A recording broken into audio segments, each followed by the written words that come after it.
Well, good evening. My name is Brian Walsh, and some of you may know, some of you may not. I had the pleasure to serve as Milton's town moderator at town meeting for some 14 years.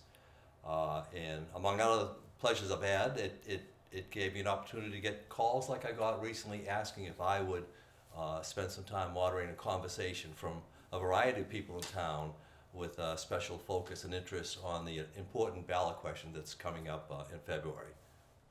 Okay, I'm here with Jackie Munger. Jackie, Hi. good to talk to you. Jackie, so people probably know you in various reasons, but you're a town meeting member. Yep. Precinct 7.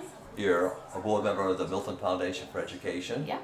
And you have 3 children here in Milton Public Schools. I do. I have 3 boys, yes. Terrific. So tell me, with that perspective and background, why are you voting yes on February 13th? I'm voting yes on February 13th because I love our small businesses here in town. And maybe you could expand more. You talk about maybe small business in East Milton. Sure. Yeah, I live in East Milton Square, so one of the things I love to do is go to walk and shop our local businesses.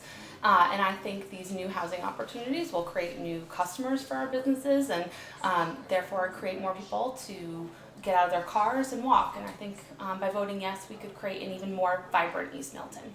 Well, that is a great perspective, and I certainly hope people appreciate that. Thank you. Thank you. So we're here with Mike Maholchic. Mike, I know you as a longtime town meeting member and a dutiful servant on our warrant committee, and of course a lot of people know your service as a library trustee. So tell me, why are you voting yes on February 13th?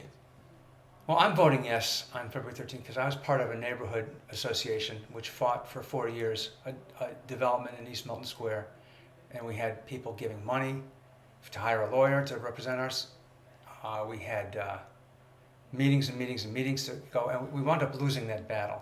And it was, I think, really good news to get an overlay district where we could set design guidelines for buildings and grounds that would be much, much more in tune with what development should be in East Milton.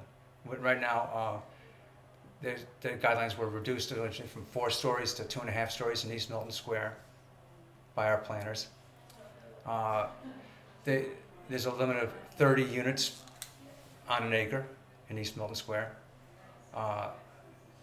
There's design guidelines for building and grounds where you're supposed to build community by having parking lots look nicer. They're going to plant shade trees. They're going to have shrubs.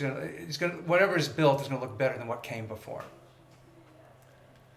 And we don't have to fight each battle project by project. There's an overall vision now for the town. So I think that's really good for East Milton and good for the town. Well, it's a great perspective. I thank you for that, and yeah, hopefully we'll get a good turnout on the 13th. Hey, great. We're here with Arthur Doyle. Arthur, some residents in town may not know you. A little surprising, you're a recently past chair of the Select Board.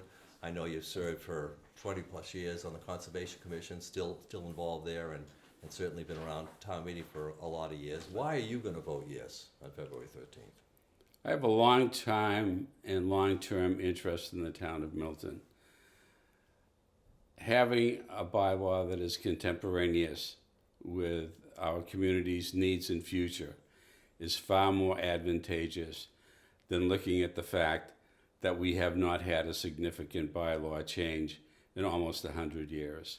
Shame on us for not having incrementally modified our zoning bylaws as the town has evolved over time. This is the opportunity to make a much needed change rather than run up against an impenetrable wall in the future.